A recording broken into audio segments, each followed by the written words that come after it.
This is Claim Your Potential, the Empowerment Podcast. I'm Sofie Lindberg, your host and the Executive Director of Claim Your Potential. Get ready to embark on a transformative journey where we empower women and girls to unlock their full potential in every aspect of life. It's time to claim your potential and step into a life of empowerment. Tune in every Tuesday as we ignite your inner strength, provide actionable insights, and empower you to achieve greatness. So, are you ready to claim your potential?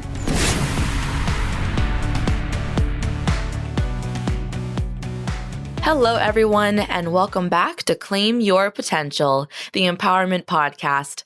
I'm your host, Sofie, and for this episode, we are joined by Danielle Hughes to discuss building a personality brand. As the Chief Personality Officer of More Than Words Marketing and the creator of the personality brand, Danielle teaches clients how to bring more of themselves into their message so they feel comfortable expressing it. This process helps individuals convey what makes them different from their competition, attracting the right audience and repelling the wrong one. Often referred to as the magician with words, while Danielle can't pull a rabbit out of her hat, she can hone your brand message and deadlift you or your employees, but not at the same time. That's just irresponsible. Please welcome Danielle Hughes. Thank you so much for being with us today, Danielle. Thank you so much, Sofie. I always love when people read my bio because everybody reads it in such a different way, but it made me smile. So thank you so much. Oh, I'm so happy to hear that. I loved your bio. I thought it was very engaging and, I feel like it really does add that level of personality there. And of course it should because you're the master of the personality brand.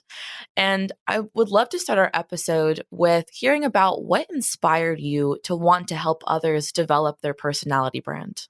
Oh my God, that's a really good question. I wish I could say that I kind of always knew or I had this sort of higher purpose.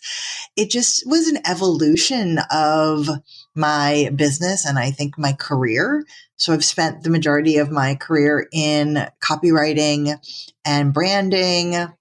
And as I went out on my own as a freelance copywriter, I was like most people when they freelance, and I just was very generic and I wanted to do all the things and help all the people. And that was fine for a while. And then, like most people who are very generic, I started to really struggle with getting clients. I didn't have a message. I wasn't clear. And I ended up working with a creative coach who, in the process of working with her, recognized my voice and said, you should put a little bit more of yourself into your message. I feel like you're holding back. This doesn't sound like you. And so I felt like she kind of gave me permission to be more myself, which is not something that I was ever told coming up in the corporate space where you had to sort of fit in and toe the party line. So I took some baby steps and I started to be more me and write things that were more in my tone. And then it started resonating with people.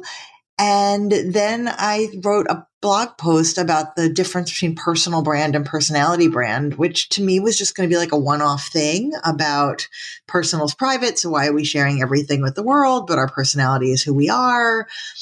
And then I wrote about it again, and then I wrote about it again, and people started responding. And a couple years in, I was like, I feel like other people could use this outside of my company clients. And I started having individuals come to me and say, I love your bio. Can you help me with my bio? And it just sort of snowballed from there. And then I started doing workshops on creating an about page that attracts. I started working with people one-on-one. I started going into companies and helping employees.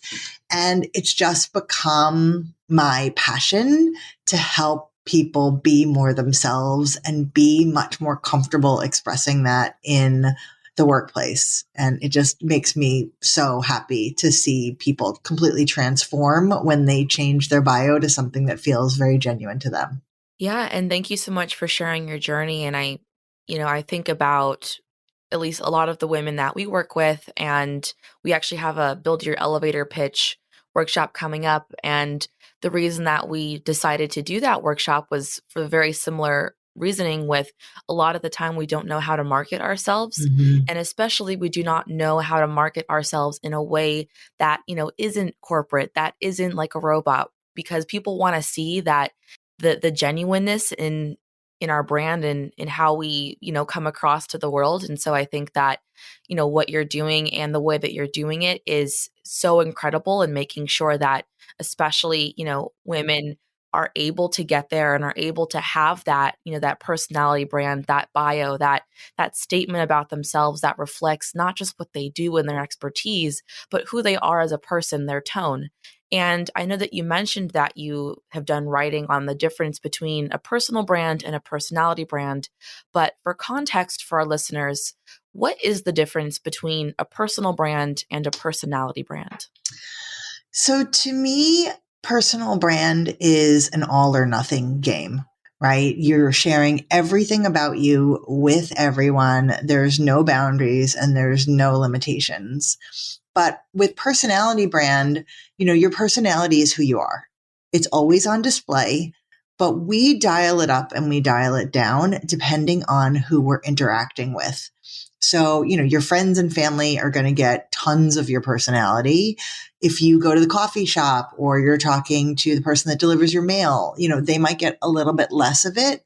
But every time we open our mouths, we're expressing some part of our personality.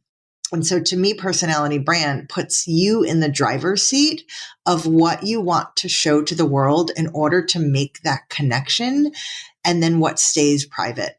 So usually I focus on, what are your hobbies? Like, what are the things that you love to do? What are the things that light you up? What is something that you could talk to anybody about if you had to, if you're stuck in an elevator? What is that thing that to you feels natural as breathing to talk about? And it could be, your workout. It could be your culture. It could be food you love. It could be movies, music. It does not matter. It's how do you start the conversation on that human level? And we're trying to showcase a bit of that to potential employers or to potential clients, because that's how we connect with other people. We don't connect over skills. We connect over relatability.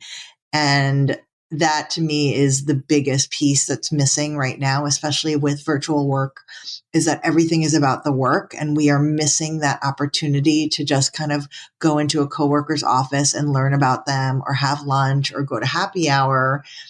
And we are not creating these necessary connections anymore to get to know people on that human level. Yeah. And, I love your point on remote work, especially with, organizational culture took a massive hit with the introduction of remote work. And especially because no one really knows, how do we engage employees if we're all remote? How do we get that level of camaraderie if, we're in completely different time zones and, we're separated by a screen? And so, I think that that's something that will be very interesting to see, especially over the next few years, as remote work has pretty much dominated the workplace. How that develops, how can we, build that personality brand, connect with others, be able to showcase ourselves in a way that, comes across virtually, that comes across through a screen. Yeah. And I think a lot of it, might come down to people that are naturally more extroverted. It might be a little bit easier to get that to come across.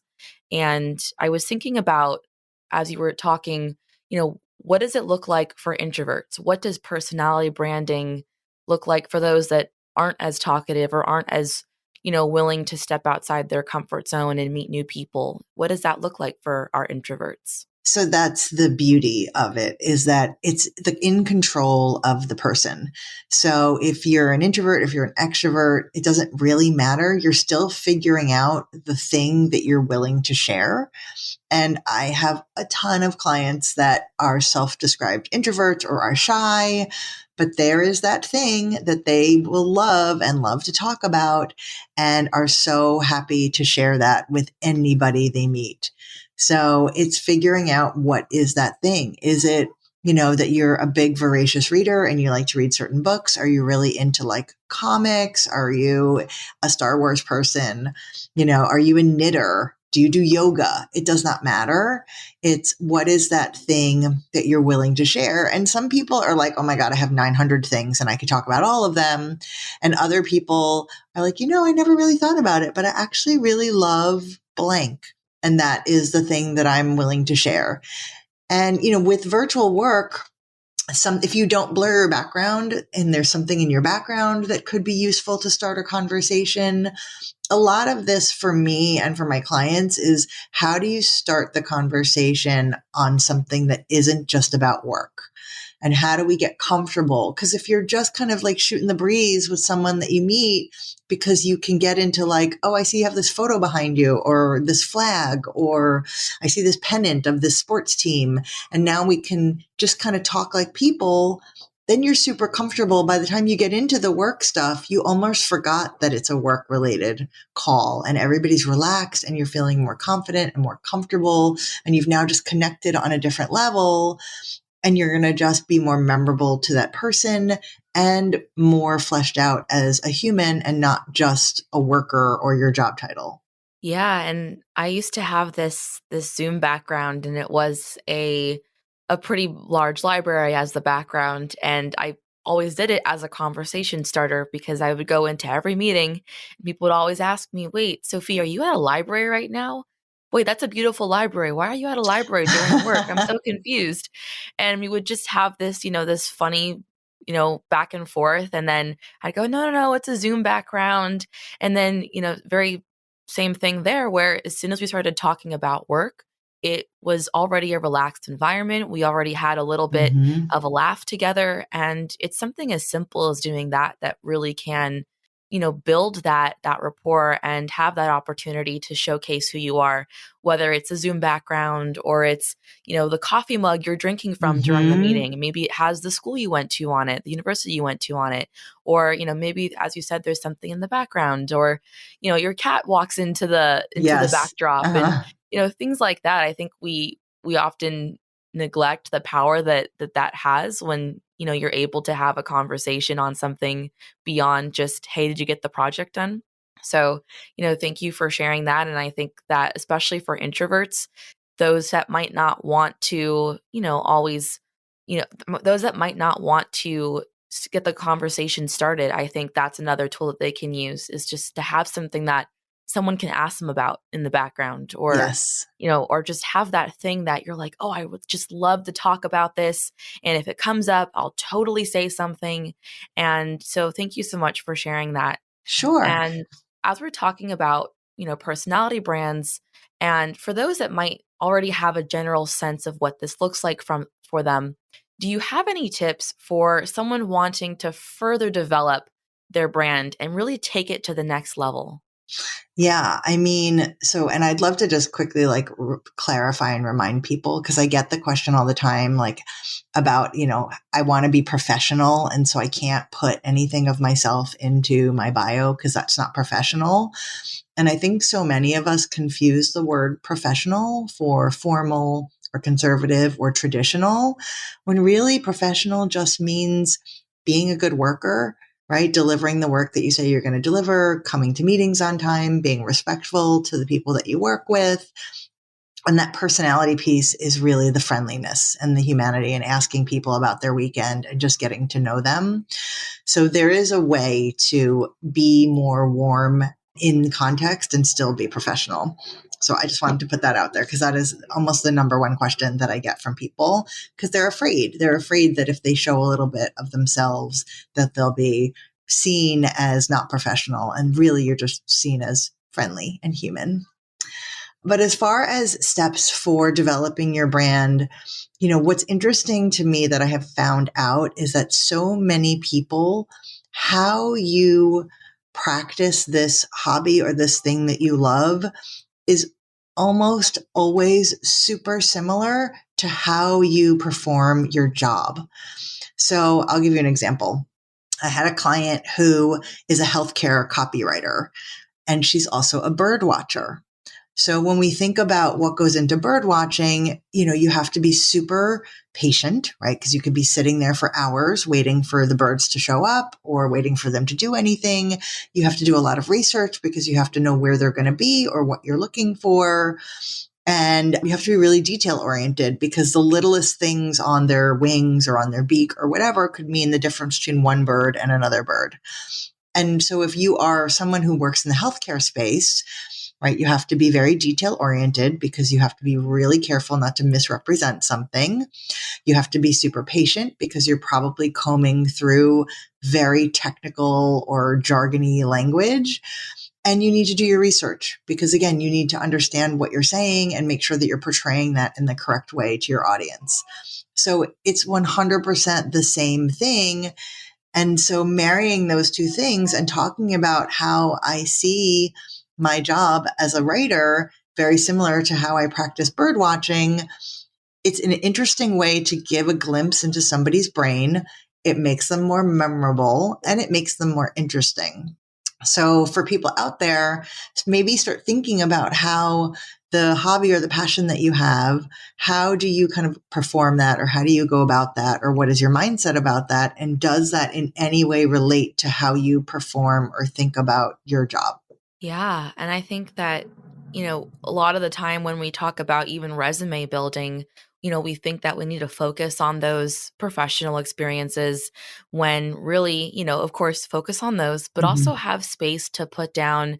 Maybe there's a association that you're a part of or an organization, a club, anything like that, might relate to what you do, even if it's not the general subject area, but even if it's something like, oh, well, I'm in bird watching. And Mm-hmm. if you can connect that to what you do professionally, I think that's really powerful. And also, if I was a recruiter and I got an application and someone had put that on their resume as, maybe in the additional information section or Mm-hmm. extracurricular or something like that, or volunteering, I would go, oh, that's so interesting.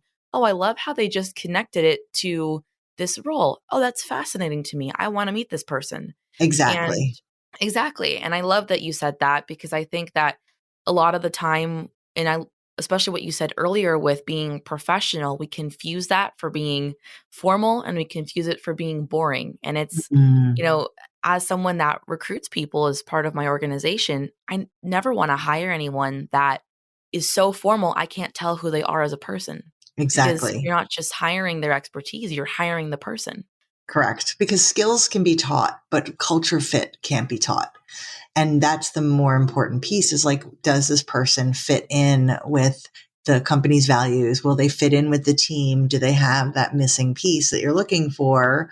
And finding the right person who's going to fit, you can always teach them the skills and the tasks that you need them to do, but it almost can never happen the opposite way around. Exactly. And just to, tie everything together, I know that you mentioned earlier some of those challenges that we face as we're, trying to get ourselves out there, trying to get that personality brand out there. We've mentioned being too formal. We've mentioned, you know, thinking that, it's not okay to have those moments of hey, here's what's going on or here's something in my background. And, we've also mentioned the difference between personality and personal brand. And I'd love to know what are some other common branding challenges or personality branding challenges that you see your clients face? And what are some ways that we can help overcome them? Sure. So I think a lot of people feel like they don't want to put a lot of their accomplishments on their resume or in their bio because it feels like bragging. So I like to say that our bio is about us, but it's for them, meaning it's for your audience. So if you are job hunting and you're not putting some of your accomplishments in your bio, you are then basically saying you're not letting someone know what you've achieved, meaning that they won't know that you can achieve that for them. So this is not about boasting for the sake of boasting. This is saying, I have gotten these proven results before. I will do it again for you. So it's almost like proof points. So that is one. And then the other thing that I think is a great tool for a lot of people is thinking about your why And this doesn't have to be some sort of like highfalutin, like I was born to do X, Y, and Z. But for a lot of people, they can go back to childhood and sort of recognize maybe when the germ of an idea got stimulated in their brain, which now makes them do what they want to be doing. For example, I have a client who does user experience design, and she remembers at 9 years old going into a store, and her mom had such horrific customer service that she was like, I'm never coming back here again because their customer service is atrocious. And she didn't know it at the time, but 20 years later, being a user experience designer, she now is all about making a great experience for people online. And she thinks about that experience in the store as like her North Star for what she never wants people to have digitally. Yeah, I think that's amazing. And, I love that you said that it doesn't have to be this, big, this is my purpose for living.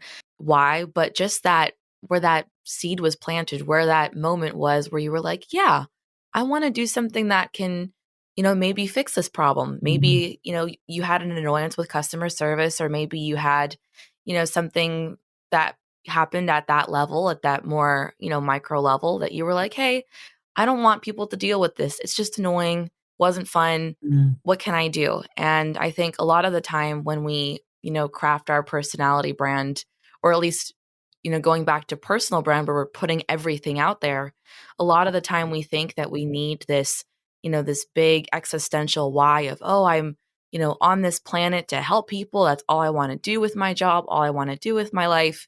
And while that's great, I think it's a lot easier to communicate where you are at, headspace wise, to communicate why, you apply to a certain position or why you're in a certain position when you have that more tangible, you know, childhood experience, or that, that smaller experience of, I remember when I was 8 and I went to summer camp, and I just loved the way that the counselors interacted with me, and I really grew from that. And so, now I want to work at the YMCA, things like Mhm. that. And I think we often neglect those, and we focus on the bigger why, Yeah, the bigger picture, and we don't, look at the importance of the smaller picture and how that can really make us more human to people.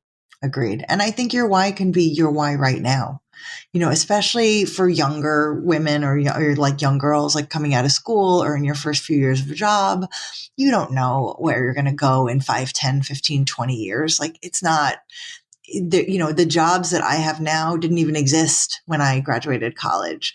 So the world is changing so fast. It's okay to say like, this is my why right now, or this is what interests me right now, and just kind of follow it, because you never know where it's going to lead.